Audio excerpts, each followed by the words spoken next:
So you might have heard the term slur before, and let's quickly go over what that means. So, for instance, if we go back to the G major scale, which we just looked at, all a slur is combining more than one note on a bow.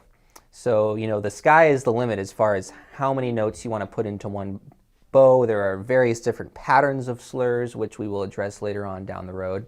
But for now, just the basic concept is combining more than one note in a bow. So let's just start with 2 notes per bow going up the major scale.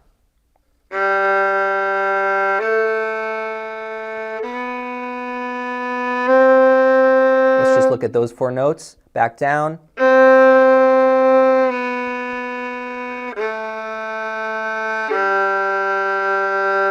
So, you know, really focusing on that nice, smooth, long bow so the change in notes can really come out. And this is a really good opportunity to practice dexterity in your left hand as well. And in fact, you can even strip it down to just going back and forth between 2 notes if you want.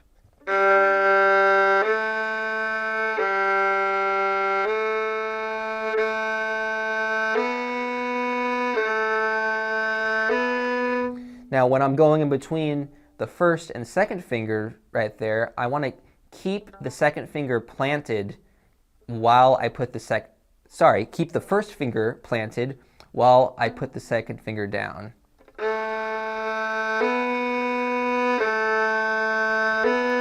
It's just basically saving movement in your hand. If you were lifting up that first finger every time you put the second finger down, that's just, you know, more room for things sounding sloppy. So keep that first finger planted.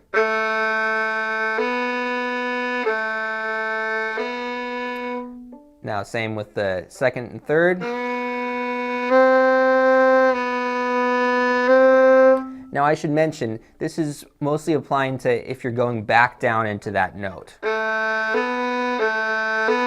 you're going to continue to go up, then you can lift off the finger you just used to prepare for the next.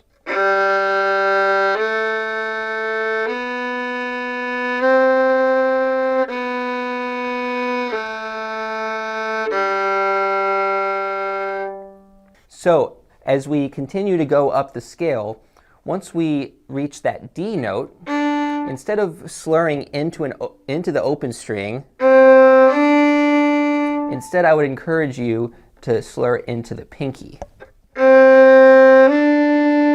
Now, this pesky 4th finger is always tough, and you know, it's a never-ending challenge figuring out how to get more comfortable using your 4th finger, and that's also something we will dive deeper into later. But just as a general rule of thumb, I like to try to avoid slurring across strings, and just like any other generalization I'd make, that is a rule that is made to be broken. So nothing hard set here, but for now, try to avoid slurring across strings. So that's why right here, we're going to go 3, 4.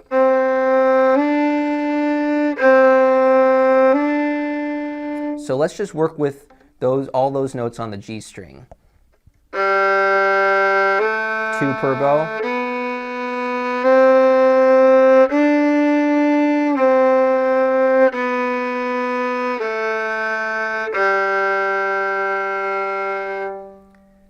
Now, once you start getting comfortable with 2-note slurs, then you can start to add in 3, 4, etc.